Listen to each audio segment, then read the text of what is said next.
शिक्षक भर्ती होना था बिहार सरकार के द्वारा, एक तो 4 साल के बाद इतना लाठी डंडा खाने के बाद रोड पर ये वैकेंसी लाया गया था बिहार सरकार के द्वारा। नमस्कार, मैं सर्वोत्तम कुमार। बिहार में जो शिक्षक भर्ती होना था बिहार सरकार के द्वारा, एक तो 4 साल के बाद इतना लाठी डंडा खाने के बाद रोड पर ये वैकेंसी लाया गया था बिहार सरकार के द्वारा, उसमें भी लगातार छात्रों के साथ बिहार सरकार के द्वारा अन्याय किया जा रहा है। मैं आज आपको एक ताज़ा बदलाव के बारे में बताऊंगा, जबकि आप सभी लोग जानते हैं कि फॉर्म डेट भरने का जो तारीख था वो भी 11 दिन बीत चुका था। उसके बाद एक नया संशोधन किया जाता है नियमावली में और भूचाल सा मच जाता है बिहार के जो शिक्षक अभ्यर्थी हैं। मैं आपको वो नियमावली में जो बदलाव हुआ है वो भी बताऊंगा, लेकिन उसके पहले जो सरकार और शिक्षा विभाग, शिक्षा मंत्री जो बिहार के बच्चों के साथ अन्याय कर रहा है उसके बारे में मैं पहले आपको थोड़ा सा बता दूं कि पहले तो ये लोग रोड पर संघर्ष किए, तब जाकर कहीं ना कहीं नोटिफिकेशन दिया गया 7वां चरण शिक्षक अभ्यर्थी वाला जो वैकेंसी था। उसके बाद लगातार उसमें बदलाव किया जा रहा है। पहले तो जो बीएड अभी तक फाइनल नहीं किया था उसको भी इसमें शामिल कर लिया गया कि आप बीएड परीक्षा पास करके आइए और आपको इसमें नियुक्ति दिया जाएगा अगर आप परीक्षा पास करते हैं बीपीएससी के द्वारा जो आयोजित होगा। तो उसके बाद फिर एक बदलाव लाया कि जो जुलाई में जो सीटेट का एग्ज़ाम होगा, अगर आप उसमें क्वालिफाई भी करते हैं फिर भी आप जो है योग्य होंगे बिहार में शिक्षक बनने के लिए। मतलब लगातार नियमावली में बदलाव किया जा रहा है और जो पहले से लोग पास करके बैठे हुए हैं, सीटेट हो, एस्टेट हो, बीटेट हो, उनको लगातार एक मूक दर्शक के रूप में हम लोग देख रहे हैं कि जो शिक्षक अभ्यर्थी हैं मूक दर्शक बना हुआ है। लगातार नियमावली में बदलाव किया जा रहा है, लेकिन हद तो तब हो गया और अन्याय कह सकते हैं कि बच्चों के साथ, बिहार के बच्चों के साथ इस तरह से अन्याय किया जा रहा है कि नोटिफिकेशन में जो बदलाव कर दिया गया नियमावली में कि अब जो बिहार सरकार का जो पहले क्या था ना कि जो बिहार के बच्चे होंगे जिनके पास बिहार का रेसिडेंशियल आवासीय होगा वही सिर्फ फॉर्म भर सकते हैं, दूसरे स्टेट के बच्चे फॉर्म नहीं भर सकते हैं। लेकिन अब नीतीश कुमार एक बड़ा बदलाव किया है, बिहार के बच्चे तो भरेंगे ही, दूसरे स्टेट के बच्चे भी भरेंगे, चाहे वो झारखंड के हों, मध्य प्रदेश के हों, उत्तर प्रदेश के हों, विभिन्न राज्य के बच्चों के लिए ये द्वार खोल दिया गया है।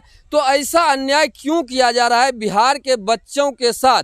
क्योंकि आप जानते हैं कि सभी जो भी राज्य हैं वो अपने यहाँ जो वैकेंसी निकालती है, जो राज्यकर्मी होता है उसमें वो लगभग 100% वहीं के जो निवासी होते हैं वही फॉर्म भर सकते हैं। लेकिन नीतीश कुमार पर इस तरह से प्रधानमंत्री बनने का जुनून सवार हो गया है कि उनको वोट बैंक दिख रहा है कि किस तरह से झारखंड के लोगों को शामिल कर लें, उत्तर प्रदेश के लोगों को शामिल कर लें, सीमावर्ती जो राज्य हैं बिहार के, जो अगल बगल के पड़ोसी राज्य हैं उनके बच्चे भरेंगे तो कहीं ना कहीं बढ़ोतरी होगा हम लोगों के मतों में।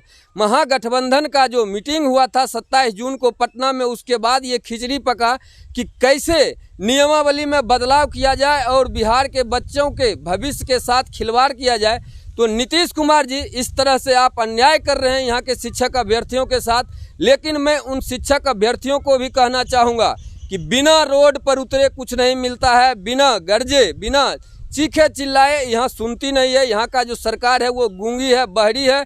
इसलिए अगर आपके अंदर हीमोग्लोबिन है, कुछ भी खून है, तो आप लोग रोड पे निकलिए, क्योंकि मैं लगातार शिक्षक अभ्यर्थियों को कवर करते आया हूँ, चाहे वो गर्दनी बाग हो, डाक बंगला चौराहा हो, किस तरह से लाठी खाते हुए 7वां चरण नोटिफिकेशन तो ले आया, लेकिन इस तरह नियमावली में जो बदलाव किया गया है उसके लिए आप फिर से जो शिक्षक अभ्यर्थी हैं वो रोड पर उतरेंगे। शिक्षक अभ्यर्थी को बेबस किया गया है कहीं ना कहीं आंदोलन के लिए, क्योंकि ये बड़ा बदलाव है। इससे यहाँ के जो शिक्षक अभ्यर्थी हैं उन पे बड़ा प्रभाव पड़ेगा।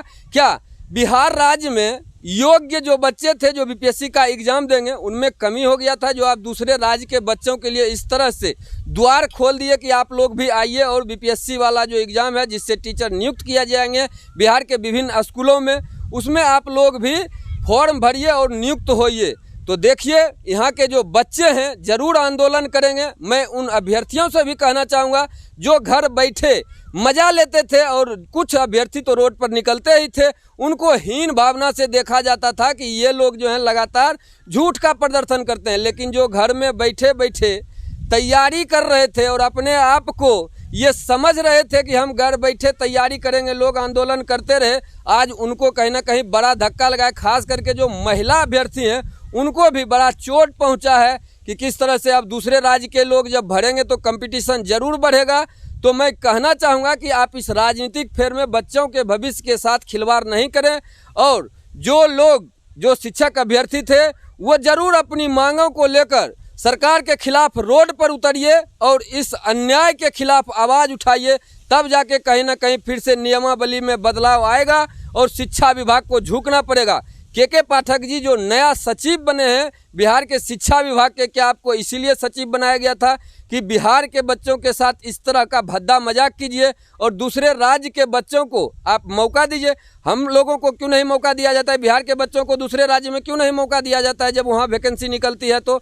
और आप बन रहे हैं दानी कर्ण, लोगों को लुटा रहे हैं वैकेंसी। आप कितना वैकेंसी दिए हैं? 6 to 8 के लिए तो आप वैकेंसी ही नहीं दिए, 1 to 5 के लिए दिए, 9 to 10 के लिए दिए।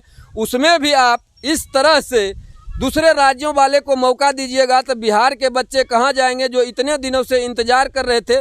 तो ज़रूर मैं एक बार पुनः उन अभ्यर्थियों से अपील करना चाहूँगा कि आप सरकार के खिलाफ रोड पर निकलिए, इस अन्याय के खिलाफ आप लोग आवाज़ बुलंद कीजिए और सरकार को झुकाइए और नियमावली में ज़रूर बदलाव कीजिए, क्योंकि कहीं ना कहीं आज पूरा शिक्षा विभाग जो शिक्षक अभ्यर्थी थे वो मर्माहत हुआ है। जो तैयारी कर रहा था लगभग 2 महीने से लोग लगे हुए थे, जो बच्चे तैयारी कर रहे थे उनके लिए ये एक दुर्भाग्यपूर्ण फैसला कह सकते हैं, क्योंकि कंपटीशन जब बढ़ेगा तो बच्चों को कहीं ना कहीं दिक्कत होगा। इसके पहले लोगों को दिक्कत नहीं था क्योंकि बिहार के बच्चे को ही मौका दिया जा रहा था, चाहे वो बीएड फाइनल वाले को मौका दिया, चाहे वो 2023 जो जुलाई में सीटेट का एग्जाम होगा उसमें जो क्वालिफाई करेगा उसको मौका देगा।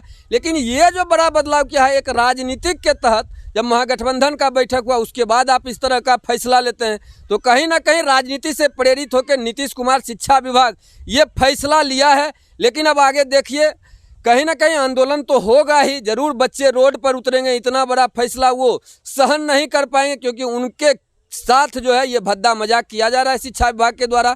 तो आप बने रहिए एनपी लाइव के साथ। एनपी लाइव लगातार आपको शिक्षक अभ्यर्थी के बारे में बता रहा है बिहार के कोने कोने से। मैं पहले भी आप लोग को बताया हूँ अभ्यर्थियों के बारे में और लगातार आगे भी बताता रहूँगा। जब आंदोलन होगा वो भी मैं आपको दिखाऊंगा। सरकार झुकती है या नहीं झुकती है वो भी एनपी लाइव आपको लगातार आपके पास इस मुद्दे को पहुँचाएगी।